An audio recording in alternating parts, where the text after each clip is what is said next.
Hello friends, welcome back to SBF. जैसा कि आपने थंबनेल और टाइटल में देख ही लिया होगा, आज हम चर्चा कर रहे हैं आईयूपीएससी। आईयूपीएससी से बच्चे बहुत डरते हैं। मेरे पास भी काफ़ी सारे बच्चों के मैसेज आते हैं, सर आईयूपीएससी नहीं समझ में आती है, कुछ कॉन्सेप्ट को लेके इतना प्रॉब्लम रहता है कि पूरी आईयूपीएससी जो भी है उसमें कन्फ्यूज होकर वो सब गंवा देते हैं। तो देखिए, सबसे पहले समझते हैं आईयूपीएससी एक्चुअल में है क्या। तो आईयूपीएससी जो इस्टेब्लिश किया गया था वो 1919 में किया गया था। 1919 में आईयूपीएससी का गठन किया गया था। आईपीएससी का क्या टर्म है आप ऐसे समझिए, जैसे आप लोकल लैंग्वेज में किसी चीज को कुछ और कहते हो, थोड़ी दूरी पर जाने पर उस लोकल लैंग्वेज में उसी चीज को आप दूसरे नाम से जानते हो। ठीक है, तो ऐसा क्या होता है कि इंटरनेशनल लेवल पे उस चीज को समझने में बहुत प्रॉब्लम होती है। तो इंटरनेशनल लेवल पे किसी भी तत्व को, जैसे आप सिरका बोलते हो, कोई एस्टिक अम्ल बोलता है, कोई एथेनॉइक अम्ल बोलता है, यानी एक ही चीजों के, एक ही तत्व के, एक ही यौगिक के बहुत सारे नाम थे, जिससे निपटने के लिए, जिससे बचने के लिए एक आईयूपीएससी, international union pure and applied chemistry का गठन किया गया, जिसके द्वारा सभी तत्वों का एक स्टैंडर्ड नाम दिया गया कि आप चाहे किसी भी देश में हो उस नाम से उसको हम पहचान लेंगे। ठीक है, तो ये है आपका आईयूपीएससी नाम। तो शुरू करते हैं कि आईयूपीएससी क्या होता है। ओके, तो देखिए, किसी भी चीज को पढ़ने से पहले अगर हम उसकी बेसिक सीख लें तो उस चीज को आप बहुत आसानी से कर लोगे। तो आईयूपीएससी नाम या संरचना सूत्र पढ़ने से पहले कुछ चीजों को जानते हैं, जैसे कि आपका टर्म आता है प्रीफिक्स। ठीक है, प्रीफिक्स और सफिक्स। प्रीफिक्स और सफिक्स को आप ऐसे समझिए जैसे आप हिंदी में पढ़ते हो उपसर्ग और प्रत्यय। ठीक है, जैसे कि आप एक एग्जांपल से लेते हैं, जैसे आप अगर किसी का नाम लेते हो, जैसे आप राष्ट्रपति, राष्ट्रपति जी के लिए क्या बताते हो? माननीय। माननीय। अपनी राष्ट्रपति कौन है इसमें? भारत की द्रौपदी मुर्मू जी। यानी आपने जैसे राष्ट्रपति का नाम लिया, हम एक नाम से आपको समझाते हैं कि आईयूपीएससी को कैसे लिखा जाता है। यानी कहने का मतलब, तात्पर्य ये है कि जो आपका मुख्य नाम है वो है आपका ये। ठीक है, इसमें आपने नाम से पहले जो लगाया, ध्यान से देखिए, पहले जो लगाया उसको बोलते हैं प्रीफिक्स, यानी पूर्वलंब। देखिए, पास एक पहले, पास एक पी, और जो बाद में आप यूज करते हो वो आपका होता सफिक्स, यानी अनुलग्न। यानी किसी भी आईपीएससी नाम में अगर आपको सफिक्स की आवश्यकता है तो आप सफिक्स लगाएंगे, प्रीफिक्स की आवश्यकता है तो प्रीफिक्स लगाएंगे। अगर हम उन पार्टिकुलर प्रीफिक्स और सफिक्स को पढ़ लें तो हमें नहीं लगता कि कोई भी आपको ऐसा आईपीएससी नाम प्रॉब्लम कर सकता है, कोई भी नहीं कर सकता है। जैसे आप अपने पिताजी के नाम के आगे श्री लगा देते हैं, ठीक है, तो ये सब क्या आप यूज कर रहे हो? प्रीफिक्स। लेकिन आप सभी के नाम के आगे श्री नहीं लगाते हैं। ठीक है, ये कहने का मतलब है प्रीफिक्स की हमें जब आवश्यकता होगी तब प्रीफिक्स का यूज करेंगे, सफिक्स की आवश्यकता होगी तो सफिक्स का यूज करेंगे। आवश्यकता कब और कहाँ और कितनी है ये हम जानेंगे आगे। ठीक है, तो ये चीजें आपको क्लियर होनी चाहिए। तो प्रीफिक्स में क्या क्या आता है, क्या चीजें हैं? से अगर आपका एक कार्बन है, दो कार्बन है, तीन कार्बन है, चार है, पांच है, छह है, C1, C2, C3 से लेकर C10 तक, आगे भी जाते हैं लेकिन आपके लिए तब तक पर्याप्त है। तो आप एक कार्बन को मेथ बोलते हैं, दो को एथ बोलते हैं, तीन को प्रोप बोलते हैं, जो आपको बेसिक रूप से सबको पता ही होगा, लेकिन फिर भी हम आपको बता रहे हैं क्योंकि यही आपका बेस है। तो meth, eth, prop, but, pent, hex, hept, oct, non, dec. तो इसको आप अक्टूबर, नवंबर, दिसंबर से भी याद कर सकते हैं। ये मेथ, एथ, प्रोप, ब्यूट, 5 से पेंट, 6 से हेक्स, 7 से हेप्ट, फिर अक्टूबर, नवंबर, दिसंबर से याद कर सकते हैं। और आपका प्रीफिक्स में आता है जैसे सीएल। अगर सीएल आपका लगा है तो सीएल आपका सफिक्स जाएगा, प्रीफिक्स जाएगा। प्रीफिक्स में अगर आप यूज कर रहे हो तो क्लोरो, क्लोरीन है ना, तो क्लोरो। बीआर को ब्रोमो, आई को आयोडो, एफ को फ्लोरो, और सीएन अगर साइनाइड है तो उसको साइनो। यानी प्रीफिक्स में आप ये चीजों का यूज करते हैं। सफिक्स की अगर बात करते हैं तो अगर आपका सिंगल बॉन्ड है तो उसको एन पढ़ते हैं, डबल बॉन्ड को इन पढ़ते हैं, ट्रिपल बॉन्ड को आइन पढ़ते हैं। यानी अगर आपको कहीं पर भी सिंगल बॉन्ड दिख जाता है तो आप उसको एन पढ़ देंगे, डुअल बॉन्ड आपको दिखता है तो आप उसको इन पढ़ देंगे, और ट्रिपल बॉन्ड अगर आपको दिख रहा है तो आप वहाँ पे आइन पढ़ लेंगे। एक एक्स्ट्रा पॉइंट आपके लिए ये है कि अगर कोई भी चीज दो बार लिखी है तो उसको पढ़ते हैं डाई। आप पढ़ते हो ना डाई एथिल ईथर। ठीक है, अगर कोई भी चीज दो बार है तो उसको पढ़ते हो डाई। अगर कोई भी चीज तीन बार है तो उसको पढ़ते हो ट्राई, और कोई चीज चार बार रिपीट है उसको पढ़ते हैं टेट्रा।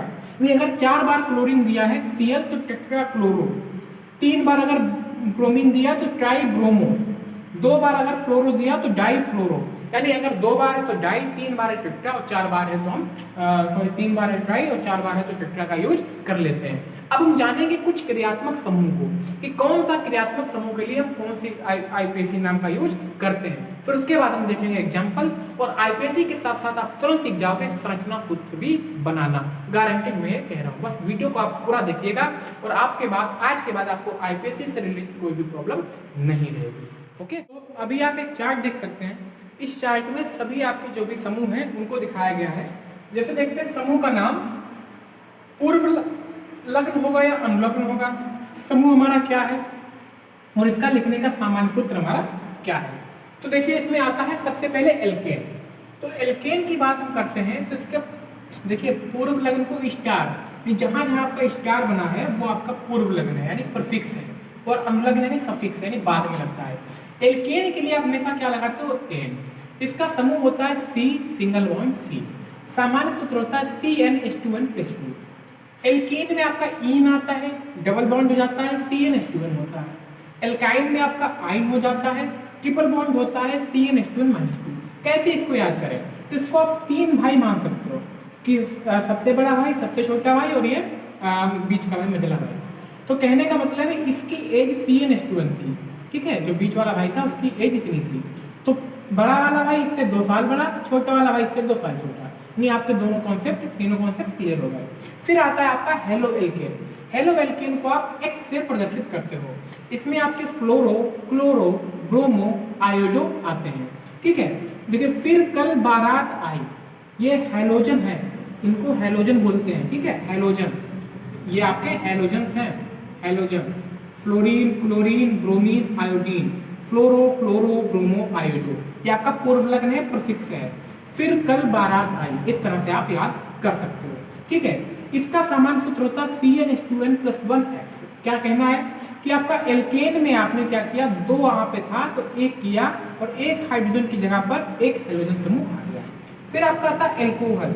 एल्कोहल को आप लिखते हो अनुलग्न में ऑल से, ऑल से, methanol, ethanol, propanol, butanol, ol से। आपका methane, ethane, propane, methene, ethene, propene, methyne, ethyne, propyne, butyne, इस तरह से OS समूह, यानी आपको OS समूह मिल जाता है तो आपका क्या होता है, एल्कोहल होता है। इसका सामान्य सूत्र होता है CnH2n+1, एक H हटा के OS समूह आ जाता है। फिर कीटोन आता है, इसको आप ओन से लिखते हो लास्ट में। आपके संरचना सूत्र में C डबल बॉन्ड O, यानी एक कार्बन परमाणु और ऑक्सीजन परमाणु आपस में डबल बॉन्ड से जुड़े हों और दोनों तरफ कोई अन्य यौगिक हो तो आपका कीटोन समूह होता है, CO से लिखते हैं। फिर आपका आता है एल्डिहाइड। एल्डिहाइड को आप अनुलग्न में अल लिखते हो, फिर मेथेनल, प्रोपेनल, ब्यूटेनल, और इसमें आपका क्या होता है, एक कार्बन परमाणु से ऑक्सीजन जुड़ा होता है कीटोन की तरह, एक हाइड्रोजन परमाणु जुड़ा होता है, CHO को क्या बोलते हैं, एल्डिहाइड। फिर कार्बोक्सिलिक की बात करते हैं, इसमें ओइक अम्ल होता है, ओइक एसिड। इसमें आपके क्या होता है, कार्बन परमाणु ऑक्सीजन से ही जुड़ा होता है लेकिन एक तरफ OH समूह जुड़ा होता है, इसको बोलते हैं COOH। CHO एल्डिहाइड है, COOH आपका कार्बोक्सिलिक है। फिर सबसे लास्ट में आता है एल्किल समूह, ये भी आपका पूर्व लग्न होता है, इसको आप सिंगल बॉन्ड R से लिखते हो और इसमें आपका मेथिल, एथिल, प्रोपिल, ब्यूटिल आदि आ जाता है। अब हम देखते हैं कि किस प्रकार से आप किसी भी तत्व का आईपीएसी नाम और उसका संरचना सूत्र आसानी से बना सकते हो। अब तक जितना भी आपका बेसिक था वो सब आपका क्लियर हो चुका है। आप देखिए कितनी आसानी से आप इसको रिलेट कर सकते हो, कितनी आसानी से आप आईपीएसी नाम लिख सकते हो और कितनी ही आसानी से आप संरचना सूत्र भी बना सकते हो। Okay, so let's see. आपके सामने कुछ एग्जांपल्स दिए हैं जिनके आईपीएसी नाम आपको बताने हैं, तो वन बाय वन सबको देखते हैं। इसमें आपने देखा कि कार्बन कार्बन कार्बन कार्बन, इनके बीच में सिंगल बॉन्ड है। आपको पता है सिंगल बॉन्ड को हम क्या पढ़ते हैं, एन।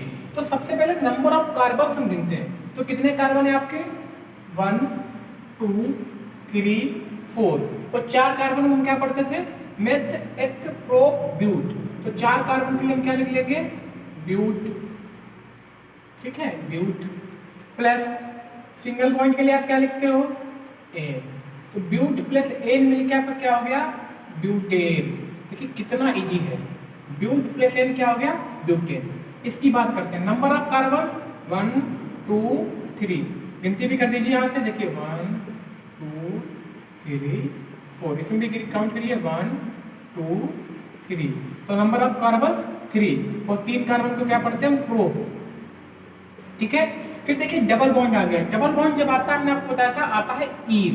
तो प्रोब प्लस ईन, और ये डबल बॉन्ड पहले कार्बन पर है तो 1 इन हम लिख सकते हैं, ठीक है। तो आप क्या कर सकते हो 1 प्रोपीन, और 1 को लिखना इतना आवश्यक होता नहीं है, इसलिए हम इसको प्रोपीन ही कर सकते हैं। लेकिन अगर ये डबल बॉन्ड यहाँ पे आता तो 2 प्रोपीन होता, बताते हैं अभी आपको आगे। से आपका ये वाला आया था, इसमें कार्बन नंबर ऑफ कार्बन 1 2 3, तो 3 कार्बन को हमने क्या बताया, क्या लिखते हो प्रो, ठीक है। और ट्रिपल बॉन्ड को आइन, तो प्रो प्लस आइन क्या हुआ प्रोपाइन, प्रोपाइन, ठीक है। इसको आप हिंदी में भी लिख सकते हो, कोई दिक्कत नहीं है, प्रोपाइन। अगला एग्जांपल देखते हैं, देखिए नंबर ऑफ कार्बन 1 2, काउंट करिए, कोई दिक्कत नहीं, 1 2 कहीं से भी काउंट कर लीजिए, 1 2। तो 2 कार्बन को क्या पढ़ते हैं आप ब्यूट, इसके बीच में सिंगल बॉन्ड दिया तो क्या हुआ एन। लेकिन आया अब आपका Cl, Cl हमने आपको बताया था ये आपका है प्रीफिक्स, यानी आगे आता है। तो Cl को लिखते हैं क्लोरो, तो क्लोरो ClO CHLORO, और क्लोरो पहले कार्बन पर ही इसलिए 1 क्लोरो ब्यूटेन, क्या आपका हो गया क्लोरो ब्यूटेन, ठीक है। और अब इसके देखते हैं नंबर ऑफ कार्बन, काउंट करिए 1 2 3 4, 4 कार्बन को क्या पढ़ते हैं हम ब्यूट, हिंदी इंग्लिश में आप कैसे भी लिख सकते हो। 4 कार्बन को हमने क्या पढ़ा ब्यूट। डबल बॉन्ड कितने हैं 2, तो 2 के लिए क्या बोलते हैं डाई, 2 के लिए क्या लिखोगे आप डाई, कितनी बार है 2 बार है तो डाई। डबल बॉन्ड के लिए क्या पढ़ते हो इन, इसको आप क्या लिख सकते हो कि डाई ब्यूटीन, डाई ब्यूटीन। और एक चीज और, ये डाई ब्यूटीन कहाँ कहाँ पर है, तो एक पहले कार्बन पर है, एक दूसरे कार्बन पर है, तो 1,2, तो क्या हो जाएगा 1,2 डाई ब्यूटीन। इस तरह से आप आईपीएसी नाम आसानी से कर सकते हैं। अब इसको देखते हैं C2H5CHO, तो हमने बताया था CHO समूह होता हमारा क्या होता है अल होता है, ठीक है। नंबर ऑफ कार्बन देखते हैं, 2 कार्बन तो यहाँ है, 1 कार्बन यहाँ है, तो 3 कार्बन को क्या पढ़ेंगे मेथ एथ प्रोप, तो क्या हुआ आपका प्रोप। और इसके बीच में सिंगल बॉन्ड वर्क कर रहा है तो क्या हुआ एन प्रोपेन, CHO क्या पढ़ते हैं अल। अब इसको सबको जोड़ देते हैं, क्या हो जाएगा प्रोपेनल, यानी प्रोपेनल आपका हो गया आईपीएसी नाम। यानी आप चीजों को देख रहे हैं, 1 बाय 1 चीजों को कनेक्ट करिए। आपको सबसे पहले देखना number of carbon, number of carbon हमने देखा, फिर हम देखेंगे काउंट किधर से करेंगे, काउंट किधर से करेंगे, फिर हमने देखा प्रीफिक्स लगेगा या सफिक्स लगेगा। काउंट किधर से करेंगे ये टर्म अच्छा है। कैसे हम जाने कि हमने इधर से काउंट किया, क्या हम इसको यहाँ से काउंट नहीं कर सकते थे 1 2 3 4, तो देखिए हम काउंट उधर से करते हैं जिधर से हमारा फायदा होता है, यानी जिधर से बड़ा पद होता है। यानी अगर आपको कोई भी प्रॉब्लम है तो आप अपने भाई से ज़्यादा बताने ज़्यादा पिताजी को बताएंगे, कोई जो प्रॉब्लम अच्छे से सॉल्व करेगा। यानी सिंगल बॉन्ड से ज़्यादा पावरफुल है, पावरफुल व्यक्ति को आप बताएंगे, सिंगल बॉन्ड से ज़्यादा पावरफुल है डबल बॉन्ड, ठीक है। तो हमने काउंटिंग इधर से शुरू की, ना कि इधर से शुरू की। इधर से अगर हम शुरू करते तो हमारा कार्बन डबल बॉन्ड दूसरे पे आता और तीसरे पे आता, तो हमारी को देरी हो जाती है। तो जब हमने इधर से काउंट करना शुरू किया तो हमारा पहले और दूसरे पे ही डबल बॉन्ड आ गया। इधर से काउंट करते हम तो हमारा यहाँ पे दूसरे और तीसरे पे आता, ठीक है, दूसरे और तीसरे पे डबल बॉन्ड आता, जो हमारे लिए अच्छी बात नहीं थी। तो हमने यहाँ से आपका इधर से हमने काउंट किया। तो आप 1 बाय 1 चीजें जोड़े और आपकी चीजें होती रहती हैं। कुछ और एग्जांपल्स देखते हैं, आपका आईपीएसी क्लियर। कुछ और एग्जांपल्स देखते हैं, जैसे आपके सामने लिखा है C2H4, तो हमने देखा कार्बन कितने हमारे 2 कार्बन, और हाइड्रोजन कितने हमारे 4, तो 4 हाइड्रोजन को हम ऐसे लगा सकते हैं। ये इसको बोलते हैं संरचना सूत्र, जिसको हम पढ़ेंगे। अब कार्बन की वैलेंसी होती है 4, तो 2 पूरे है तो हमने 2 लगाया, यानी हमको इतना पता चला कि इसके बीच में डबल बॉन्ड है। तो 2 कार्बन को हम क्या पढ़ते हैं एथ, और डबल बॉन्ड को हम क्या पढ़ते हैं इन, तो एथ प्लस इन आपका क्या हो गया एथीन। उम्मीद है आपको चीजें यहाँ पे बिल्कुल बिल्कुल क्लियर होंगी। Ethene, okay. इसको देखते हैं CH3 CH2 COOH। तो नंबर ऑफ कार्बन देखिए, सबसे पहले मैं क्या देखना है नंबर ऑफ कार्बन 1 2 3, तो नंबर ऑफ कार्बन 3 यानी प्रो, ठीक है। बॉन्ड आपका कौन से सिंगल बॉन्ड आपका क्या हुआ ए। अब देखते हैं यहाँ पे सफिक्स क्या लगा, सफिक्स लगा है COOH। COOH को हमने आपको कहा था कार्बोक्सिलिक अम्ल, इसके लिए लगता है ओइक अम्ल। क्या लगता है ओइक अम्ल। अब इसको जोड़ दीजिए प्रोपेनोइक अम्ल, क्या बन गया आपका प्रोपेनोइक अम्ल। देखिए कितना आसान है। इसको देखते हैं HCHO। अब देखा आपने यहाँ पर कौन सा बॉन्ड बनना है, CHO, और CHO आपका क्या होता है, एल्डिहाइड। तो एल्डिहाइड के लिए क्या लगाते हैं, अल। नंबर ऑफ कार्बन्स 1, तो 1 को पढ़ते हैं मेथ, सिंगल बॉन्ड को पढ़ते हैं एन, और CHO को पढ़ते हैं अल। तो आपका क्या बन गया, मेथेनल, मेथेनल। अब ध्यान से देखिएगा, अगर यहाँ पर COOH बन रहा होता तो यही आपका मेथनोइक अम्ल हो जाता, CHO बन रहा था तो मेथनल हुआ। अब बात करते हैं इसकी, जब हम कठिन चीज़ों को बना लेते हैं तब उनको थोड़ा सा कॉन्फिडेंस आता है। तो देखिए इसको आप कितनी आसानी से बना सकते हैं। तो देखिए इसको काउंट करते हैं, नंबर ऑफ कार्बन 1 2 3 4 5। इस तरह के को आप किसी भी तरह से काउंट कर सकते हो कि देखिए 1 2 3 पे यही रहेगा, 4 5, यानी इसमें आपको कोई भी चेंजेस नहीं हो रहा कि देखिए 2 4 पे आपका ये भी पड़ रहा है, इधर से काउंट करते तब भी 2 4 पे ही आता। अब देखिए क्या करते हैं इसमें, नंबर ऑफ कार्बन देखिए 1 2 3 4 5। देखिए हमको ये दोनों कम नहीं करने हैं, हमको एक सीधी चेन में चलना है। नंबर ऑफ कार्बन 1 2 3 4 5, और 5 कार्बन क्या पढ़ते हैं, पेंट। कोई दिक्कत, सिंगल बॉन्ड लगा है, सिंगल बॉन्ड को हम क्या पढ़ते हैं, एन। ठीक है, पेंट प्लस एन वो आपका। अब देखिए CH3 CH3 CH3 CH3 4 बार है, लेकिन अब ध्यान से देखिए 2 पर CH3 है 2 टाइम्स, तो 2,2। ओके, 4 पर भी CH3 है 2 टाइम्स, तो 4,4। अच्छा CH3 है कितनी बार, 1 2 3 4, और 4 बार जो CH3 होता है उसको क्या पढ़ते हैं, टेट्रा। क्या पढ़ते हैं, टेट्रा। यहाँ पर स्पेस की कमी है, तो 4 बार को क्या पढ़ेंगे, टेट्रा। अब CH3 को क्या बताया था हमने, मेथिल, मेथिल। और अभी हमने क्या बनाया था इसको, पेंट प्लस एन। यानी अब आपको चीजें क्लियर है कि 5 कार्बन थे तो पेंट, सिंगल बॉन्ड है तो एन, 4 बार मेथिल है तो टेट्रा, और मेथिल तो है ही, और फिर 2 बार 2 पर है तो 2,2, और 2 बार 4 पर है तो 4,4, तो पूरा क्या बनेगा 2,2 4,4 टेट्रा मेथिल पेंटेन। समझे। अब बात करते हैं इसकी, इसमें देखिएगा नंबर ऑफ कार्बन 1 2 3 4, इधर से नहीं काउंट करेंगे क्योंकि इधर से काउंट करने पर ये 3 नंबर पे आएगा, हमको जल्दी पहुंचना है। ठीक है, तो सबसे पहले आया 2 पर आपका देखिए क्या है 2 पर आपका देखिए क्या है, मेथिल। देखिए पहला आपका यही बन जाएगा।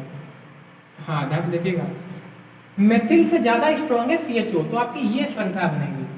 ठीक है, तो दूसरे कार्बन पर क्या लगा आपका, मेथिल। दूसरे कार्बन पर क्या लगा है, मेथिल। आप इस तरह से समझिए कि CHO आपका अगर यहाँ पे होता और CH3 आपका यहाँ पर होता। ठीक है, हमने CH3 को यहाँ पर CHO को यहाँ पर कर दिया, तो इसमें कंफ्यूज होने की कोई जरूरत नहीं है। अब ध्यान से देखिएगा 2 पर क्या है, मेथिल। 2 पर क्या है, मेथिल। कितने कार्बन है, 1 2 3 4, और 4 कार्बन क्या पढ़ते हैं, ब्यूट। 2 मेथिल ब्यूट, और सिंगल बॉन्ड को एन, 2 मेथिल ब्यूटेन। देखिए CH3 यहाँ था, CHO यहाँ था, तो CHO से नंबर ऑफ कार्बन चलता, CH3 आपका क्या है, यहाँ पर एजेस प्रीफिक्स यूज होगा। अब आया C2H5OH, तो 2 कार्बन को क्या पढ़ेंगे, एथ। सिंगल बॉन्ड को क्या पढ़ेंगे, ए, और OH को क्या पढ़ते हैं, ऑल, क्योंकि आपका ऑल है ना, OH हाइड्रोक्साइड, तो एथेनॉल। क्या हुआ आपका, एथेनॉल। ठीक है, सही से लिखते हैं इसको। C2H5, देखिए 2 कार्बन को हमने क्या पढ़ा, एथ। सिंगल बॉन्ड को हमने क्या पढ़ा, एन, और OH समूह को हमने क्या पढ़ते हैं, ऑल। तो आपका जुड़ के क्या हो गया, एथेनॉल। उम्मीद करते हैं कि आपको ये वाला जो सेशन है समझ में आया होगा, और इस तरह से आपको IUPAC में कोई भी प्रॉब्लम नहीं आएगी। संरचना सूत्र का जो आपका पार्ट बचा है उसको नेक्स्ट वीडियो में हम जरूर लाएंगे, जल्दी से जल्दी आपको प्रोवाइड कराएंगे। तब तक बने रहिए सोल्यूशन बाय सौरभ के साथ, पढ़ते रहिए, मस्ती करते रहिए। Thank you very much.